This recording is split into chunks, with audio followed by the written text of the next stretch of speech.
Qué placer tener a Carlos Germano en línea para analizar un poquito este país y este mundo tan loco en el que estamos viviendo. Carlos, querido, ¿cómo va? Buen día. Hola, ¿cómo les va? ¿Qué dice? Buenos días, ¿cómo andan? Muy bien, Muy bien, Carlos, muy muy bien. Pues bien. es que a nivel general, ¿no? Esta mañana me levantaba, veía el rebote en las bolsas, porque lo sabes muy bien, lo hemos hablado, Carlos, tantas veces. El mundo estornuda y nosotros obviamente terminamos con neumonía, ¿no? Ahora hay como una clase de rebote y aparentemente la cosa empieza a controlarse, pero es un cimbronazo fuerte, el que se está viviendo. Y sí, porque me parece que es un cambio absoluto de todo el tema globalizado que tenía el mundo y en el cual se rompen algunos paradigmas que desde la Segunda Guerra Mundial hasta la actualidad. O sea, de alguna manera Trump lo que está planteando es basta de multilaterismo y vayamos a un mundo de relaciones de dos, bilaterales. O sea, son cambios profundos, donde aparte me parece que de movida hay un gran perdedor que es Europa, ¿no? Europa queda en una situación muy delicada, porque aparte, después de la Segunda Guerra Mundial, tenés una guerra en Europa en este momento, en la invasión rusa a Ucrania, que quedó, digamos, en un limbo en este momento. Es como que no se volvió, al menos desde el punto de vista periodístico, muy pocas noticias, no sabemos qué está pasando. Son situaciones, digamos, de un cambio estructural que hay que ver, digamos, cómo se desarrolla esto. Vimos el fin de semana, el día sábado, en todos los Estados Unidos, grandes manifestaciones contra las medidas del gobierno nacional estadounidense. Está en plena evolución esto, ¿no? O sea, Ha me parece que reculado, ¿no? son... Trump, digo, porque ahora están rebotando las bolsas, porque digamos, algunas Y cosas yo han creo dado que, vuelta atrás. viste que Trump tiene esta cosa de tirar y después, viste, es como que tiene un estilo de gestión donde de negociación permanente, ¿no? Pero yo, viste, venía leyendo fundamentalmente el fin de semana, que más tranquilo estaba leyendo, leí muchas notas sin ser especialista en política internacional. A mí lo que me llamó la atención que había un denominador común en varias notas que leí de analistas y periodistas norteamericanos, que son medidas intuitivas, no son medidas planificadas, que hay mucha intuición y poca planificación. Y entonces, digamos, esto genera, lo que genera es mucha incertidumbre. Y es lógico que aparezcan situaciones como la que vivimos el viernes y el lunes. Hoy creo que empieza a estar un poquito más tranquilo, pero que no sabés tampoco cuánto dura. Eh, pero la incertidumbre quedó muy instalada y con situaciones Ujú. delicadas. Yo pienso, viste, lo que es Canadá, lo que es México, lo que es Europa, digo, situaciones realmente en el cual le cambió totalmente el panorama y la estrategia política que venían teniendo, ¿no? Con estas Ujú. medidas que tomó el gobierno norteamericano. Sí, sí. Y obviamente a nosotros nos pasa exactamente lo mismo, bien lo decís vos, viste, a nosotros estornudan y por ahí terminamos con neumonía. En un momento donde hoy la Argentina, lo que se caracteriza hoy la Argentina, la simplificación, te diría en una sola palabra, es incertidumbre en lo político, incertidumbre en lo económico, y empieza a haber también una incertidumbre en lo social muy fuerte. Ujú. Mañana se espera una marcha importante. Digo, se está generando una situación de donde lo que prima es eso, ¿no? Es la falta de certezas, en el cual el gobierno nacional había terminado muy bien en diciembre del año pasado, con mucha certeza, y bueno, y después entramos en una situación muy delicada, y a eso agregale lo que está pasando hoy con todas las políticas que está llevando el gobierno norteamericano, ¿no? Ujú. Carlos, ¿cómo te va? Placer, como siempre, Raúl, de este lado. ¿Qué Viste hace, que, Raúl? ¿Cómo muy andamos? bien, muy bien, muy bien. Viste que a veces, cuanto más crecemos, más términos cobijamos y más términos aprendemos. Ahora estamos en la guerra de aranceles, ¿no? Antes era, qué sé yo, la guerra de guerrillas, la guerra nuclear, la guerra con drones, más acá. bueno, la guerra de trincheras justamente. Y ahora es un término nuevo que uno desconocía, la guerra de aranceles, que es claramente lo que está sucediendo, y como vos decís, a veces en la guerra nos manejamos por intuiciones, ¿no? Y eso seguramente es parte de lo que está sucediendo. Yo me quedaba pensando un poco también, Carlos, en lo que le toca a la Argentina y a ver, en cómo le pudo haber salido o no, esto es parte de la pregunta, el tiro por la culata a Milei, porque digo, se le cayó el plan encima, el plan de Trump encima a Milei. Estamos hablando de un tipo tremendamente proteccionista cuando nosotros nos aliamos siendo tremendamente desproteccionistas, por decirlo mal y rápidamente. Nosotros dejamos la libertad absoluta, esto genera cierta recesión y en nombre de la libertad dejamos de cobijar tal vez a nuestra industria con algunas cuestiones, ¿no? Pero digo, nuestro principal aliado, aquel a quien veneramos, hoy nos muestra que es tremendamente proteccionista, tanto es así que genera una guerra como lo que estábamos hablando recién. ¿Cómo pensás eso? A ver, yo lo que creo, sinceramente, la historia, si vos seguís la historia norteamericana,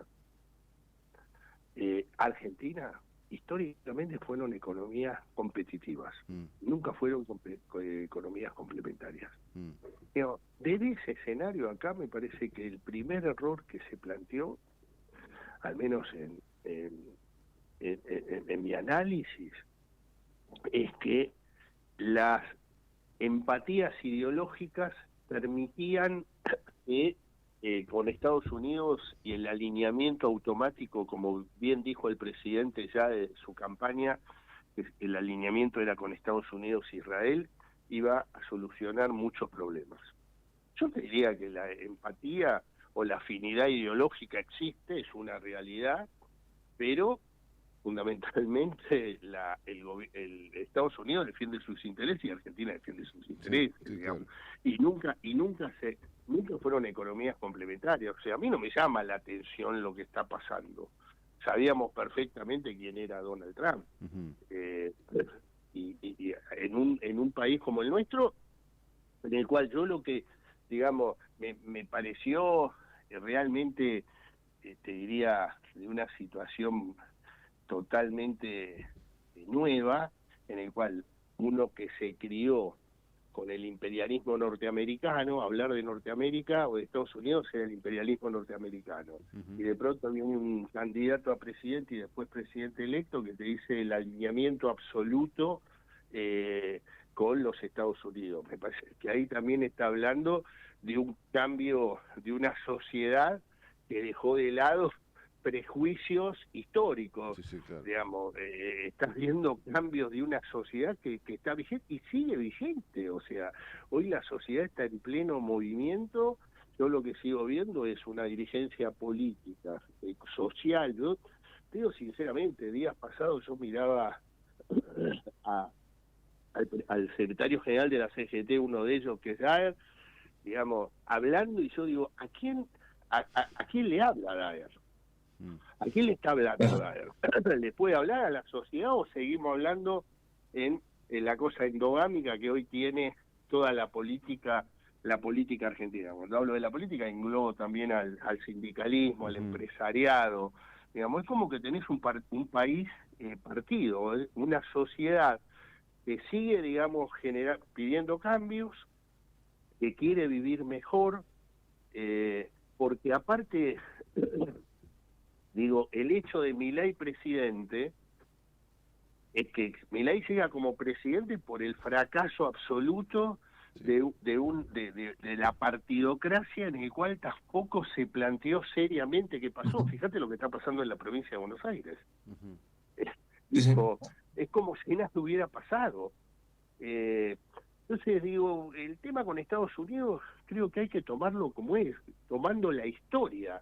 Una relación en la cual somos competitivos, hay cosas que vamos a hacer, no es complementaria a la economía, y se irá viendo en un país que hoy, fundamentalmente, ¿qué está ayudando? Esta relación, de esta empatía ideológica que pueden tener los presidentes de ambos países, pueden, digamos, abrir una puerta más rápido por la necesidad de dólares que tiene hoy la Argentina, y que en el cual el gobierno argentino está con falta de dólares y una presión muy fuerte de muchos sectores del establishment histórico que están pujando fuertemente para la devaluación, para devaluar el peso, y en el cual el gobierno nacional sabe perfectamente que si hoy devalúa, entra en una situación de zozobra política muy fuerte, más en un año electoral. Claro, eso es lo que... Exacto. Recién hablabas de la provincia de Buenos Aires, y por supuesto nos vamos a meter en ese tema, me interesa mucho charlarlo con vos. Pero esta situación, ¿no?, que vos señalás tan bien, esta Argentina partida, con ideologías tan opuestas, ¿no?, es también lo que ve el mundo. Porque también hay que ponerse, ¿no?, en la posición de otros sectores que ven a la Argentina y dicen, a estos tipos los voy a apoyar, voy a cerrar un acuerdo con estos tipos. Si hoy está esta gente y mañana vienen los otros que me odian y entonces tiran todo por el aire. Claro, somos tan adolescentes que es muy difícil negociar con nosotros si no mostramos madurez. Pero totalmente. Vos lo escuchás. Yo ayer escuchaba el discurso del gobernador de la provincia de Buenos Aires. Y vos fijate que el discurso del gobernador de la provincia de Buenos Aires es como si no hubiera pasado nada. Yo te diría más, me animo a decirte que hay más autocrítica en los discursos últimos de Cristina Kirchner que de Axel Kicillof. Digamos, lo de Axel Kicillof es como que nada pasó. O sea, lo de es un eslabón en la historia, lo de Milei presidente. Bueno, dijo, en la medida que no entendamos que hay una sociedad que está requiriendo modificaciones fuertes porque el deterioro de calidad de vida es muy grande y las faltas de expectativas siguen siendo muy importantes. O sea, porque, mira, días pasados leía un informe del Gesita Sarazaga, en donde el planteo era sobre expectativas de los jóvenes. Y te digo, en 4 barrios populares del Gran Buenos Aires y uno en la ciudad de Buenos Aires. Y te digo que los resultados son realmente preocupantes. Vos tenés del 100% de los jóvenes que viven en Gran Buenos Aires y en la ciudad de Buenos Aires, un 20% ya totalmente fuera del circuito económico de la Argentina, están totalmente marginalizados. Y tenés un 40%, como dice un amigo mío, colgado del travesaño, es decir, viven el aquí y ahora y no se plantean nada mirando el futuro. Entonces, cuando vos ves esas situaciones, en barrios que no tenés agua, que no tenés cloacas, que les cuesta mucho llegar a los colectivos por temas de seguridad, digo, esta es la realidad de hoy, de miles y miles y miles y miles de jóvenes entre 18 y 24 años, decía el informe, 19 y 24 años, decía el informe, el 50% de esos jóvenes no terminaron el secundario. Esas son las realidades que me parece que llevaron a una modificación fuerte que están buscando. Es que no sé por qué me viene a la cabeza esto que vos señalás, ¿no? Lo que pasó ayer, ¿no? ¿Cómo se resuelven las cosas hoy? Que me parece que lo de ayer es simplemente un detonante, una patada en General Rodríguez y la vos. Situación. Lo de Bernal, ¿viste? Lo de Bernal, de pronto que un problema, salen todos a cortar una calle, bueno, o me das o no pasás. ¿Viste? Como diciendo, o sea, no hay valores, no hay cultura, no hay respeto. Pero eso ya viene pasando mucho, Gustavo, esto. Digamos, la justicia por mano propia o la resolución de los conflictos de la propia sociedad sin intervención del Estado. Esto es una realidad. ¿Recordás hace cuánto? 1 mes y medio, 2 meses atrás, cuando 25 chicos que trabajan de delivery entraban ahí en el Santo Laguna, en San Justo creo que es, en un barrio popular, a rescatar una moto que le habían robado. O sea, ¿por qué? Y porque, bueno, la policía no interviene. Digo, hoy, Gustavo, hoy empieza por primera vez la provincia de Buenos Aires va a votar diferente de la nación. La supervisión de todo el acto electoral lo tiene que hacer la policía bonaerense. Se estima que todo el operativo tiene que ser más o menos unos 90.000 efectivos para toda la provincia de Buenos Aires. Que no salgan a la calle ese día. Ese día no va a haber seguridad en la provincia de Buenos Aires, porque va a estar toda la policía volcada a la elección el 7 de septiembre y no sé si... Se nos cortó. Sí, se me nos parece cortó. que se cortó. Sí, salió del aire, lamentable. Pero estaba muy bueno ese pensamiento final, ¿eh? Bueno, como siempre, hablar con Carlos es pensar un poco dónde estamos parados, ¿no? Es muy interesante. Ahí lo estamos tratando de conectar nuevamente. Sí, porque es interesante ese cierre para cerrar esa historia. En la provincia de Buenos Aires, insisto, ¿no? Sí. Qué bravo ahí me dicen, Gus, que... Creo que acá te tenemos acá estoy. Sí. Sí, Carlos. Hola. Ahora sí, Carlos, ¿cómo estás? Yo te decía, Raúl, Gustavo, digo, se toman medidas en el cual lo que se privilegia es el cuidado, protección de sus propios intereses, sin pensar en el ciudadano, sin pensar en la sociedad. Me quedaba, Carlos, pensando también en lo que decías en un momento de a quién le hablaba Daer, ¿no? Y vos dabas una realidad clara de lo que ocurre en la provincia de Buenos Aires con estos números de los chicos entre 19 y 24 años. Gustavo nos comentaba el ejemplo tremendo de lo que sucedió en Bernal, de lo que sucede seguramente en un montón de lugares donde todavía no han llegado las cámaras. Digo, ¿a quién le hablaba también Kicillof? ¿A quién le va a hablar Milei? Digo, ¿no? ¿Dónde está el discurso que pueda atrapar ideológicamente a estos chicos que están en otra? Y es lo que se viene, ¿no? Raúl, ¿dónde te parece? Vos mirás, por ejemplo, lo que pasa en la ciudad de Buenos Aires. Digamos, la primera, el domingo se vota en Santa Fe, empieza el calendario electoral en la ciudad de Buenos Aires. La ciudad, de 3 millones de habitantes, la capital de todos nosotros, los argentinos, y vos ves el grado de ruptura total de todo el sistema político. Sí. Vos ves donde lo que se privilegia son los intereses particulares y personales de la política. Esto es la realidad. Me parece que lo que la política todavía no pudo terminar es que hay un cambio muy fuerte de la sociedad. La sociedad está planteando otras cosas. Y me parece que esto no está, la política no lo está dando. ¿Para vos cómo termina? Se va a tensar cada vez más. ¿Para vos cómo termina esta relación entre Kicillof, Cristina? ¿Cómo sigue esto? A ver, yo lo que creo es que Kicillof tiene que acelerar ahora. No, tomó una decisión, vos lo mirabas a Kicillof hasta le costó largar la fecha. Tomaba agua y habló, Milei, era todo Milei eres el culpable de todo, y después terminó diciendo el 7 de septiembre. Y se fue. Sobre un final, porque le costó, no es fácil la decisión que tomó el gobernador de la provincia de Buenos Aires. Seguro. Toma una decisión donde indudablemente cuando el peronismo se mueve, más el bonaerense, repercute en todo el país. Esto va a seguir paralizado a ver qué pasa el 7.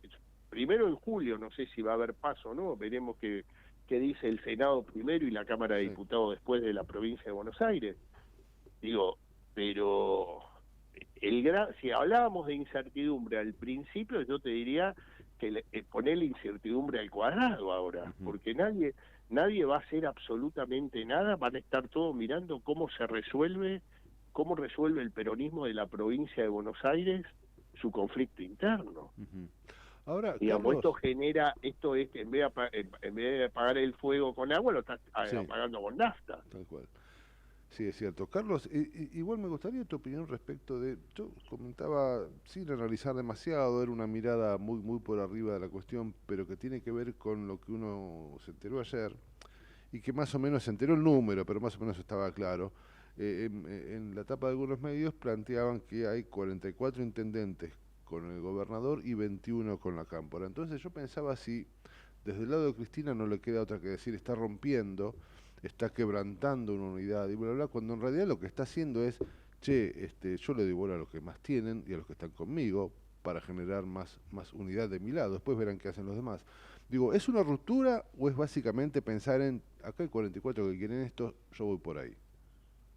A ver, yo lo que te digo es que el gobernador al tomar la decisión que tomó, es como diciendo, voy a buscar el liderazgo y voy a querer, digamos, quedarme con el kirchnerismo. Porque esto, en definitiva, la pelea es con el kirchnerismo. Sí, sí, claro. O sea, hoy que tengo que ganarle a la familia Kirchner. Y Cristina y Máximo Kirchner van a decir, no vas a pasar por acá porque vos sos lo que sos gracias a nosotros. Nosotros seguimos liderando esto. O sea que lo que está claro es que esto está, es muy difícil congeniar. Es más, si hay alguna especie de acuerdo, el gran perdedor de esto es Axel Kicillof. Claro. Axel Kicillof dio un paso que era, mucha gente dudaba que se anime. Se animó. Bueno, ahora vendrán las consecuencias de lo que es una interna en la provincia de Buenos Aires. Por eso digo, yo la percepción que tengo, me puedo equivocar, no hago futurología, yo creo que las pasos, Buenos Aires va a tener paso, porque las pasos pueden ordenar el escenario electoral. Sin paso creo que va a ser muy difícil eso. Me puedo equivocar, Raúl, pero digo, en líneas generales yo te diría que ordena y fundamentalmente al que más ordena es a la oposición no peronista, al PRO, al radicalismo. Claro, para ver dónde están parados. Los ordena mucho, digamos, el tema de las PASO. Es verdad. Porque hoy ellos también se le abre una posibilidad importante. Si pueden lograr consensuar, pueden tener elecciones competitivas, cuando estaban, digamos, fundamentalmente muy golpeados toda lo que era el ex Juntos por el Cambio. Carlos, ¿y cómo queda parado el gobierno? Digamos que, a ver, se le está cayendo un rival que es Cristina, a quien apuntaban para generar más grieta y mostrar a que eso es el espanto, nosotros somos lo que viene. Ahora, en ese lado parece que va a estar Kicillof, que tiene bastante de espanto para este lugar, ¿no? Pero digo, ¿cómo toma el gobierno esto? Porque en definitiva es un lugar donde tienen todavía que definir su alianza, ¿no? A ver, dividido dos siempre es beneficioso para los oficialismos de turno. En este caso yo creo que si logran consensuar acuerdos, fundamentalmente con el PRO, yo te diría que el gobierno nacional genera mucha competencia en la provincia de Buenos Aires. Es espejo de lo que le pasa a La Libertad Avanza, claro, en la capital federal, donde en esa división hoy prima facie, el que más se benefició fue el Unión por la Patria, digamos, que o Frente Buenos Aires, no sé cómo se va a llamar, creo que es así, donde se benefició porque el peronismo en líneas generales se pusieron todos de acuerdo y Leandro Santoro pasó a ser la Esperanza Blanca.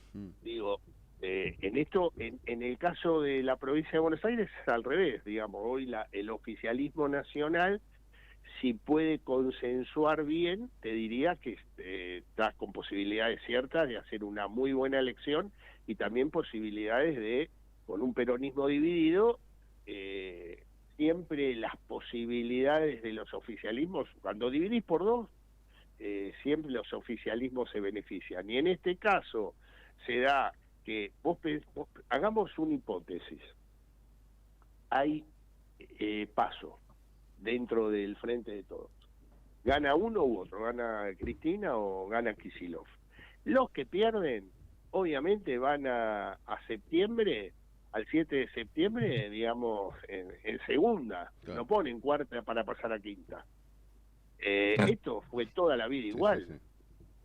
Por eso digo, me parece que hay que ver después cómo el La Libertad Avanza cierra o no cierra los acuerdos, ¿viste? O sea, lo que se está viendo en la Libertad Avanza es que a veces realizan acciones políticas que llaman poderosamente la atención, ¿no? O sea, tiran sin medir consecuencias. Lo viste la semana pasada en el Senado de la Nación, ¿no? Pensaron que después con un comunicado diciendo la casta no quiso que sigamos avanzando en el cambio con la Corte Suprema, pero, viste, estaban haciendo un zafarrancho institucional gravísimo. Y sin embargo, yo me consta, digamos, de senadores radicales que tuvieron el día lunes de la semana pasada una reunión, un senador importante del radicalismo con Santiago Caputo, que le dijo, no insistan porque no hay ninguna posibilidad, ¿por qué no retiran los pliegos? Dijo, no, de ninguna manera, queremos demostrar que la casta está todo unido para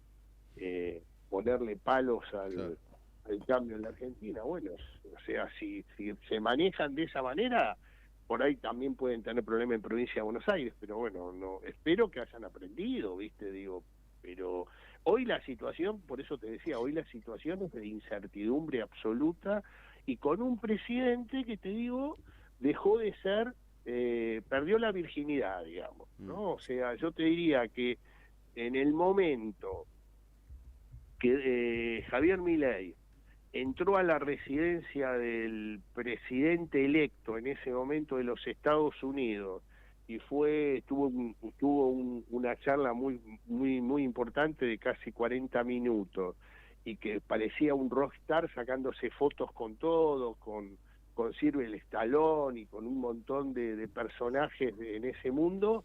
Yo creo que ahí el hombre pensó que ya era un líder global, que podía todo, y bueno, y a partir de ahí fueron equivocación tras equivocación, ¿no? O sea, empezó con el CryptoGate, que nunca se terminó de aclarar qué pasó.